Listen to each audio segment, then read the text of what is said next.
Hello, happy to see you. I am Steven and welcome to a new video on ImagR. Today we will explain the first button on the main program, the upload button. After you have downloaded and installed ImagR from imag-r.com/downloads, run the program named imag-r launcher. You can change here your language settings and define if you want to use the dark or light mode.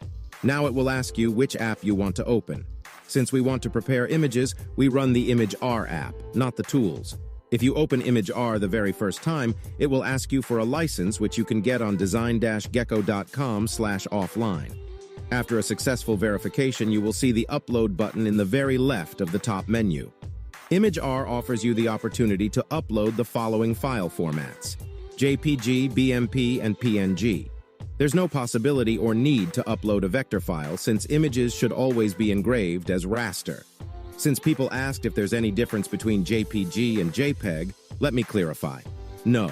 Windows didn't allow 4-character file extensions back then. This was only possible after the 2000s.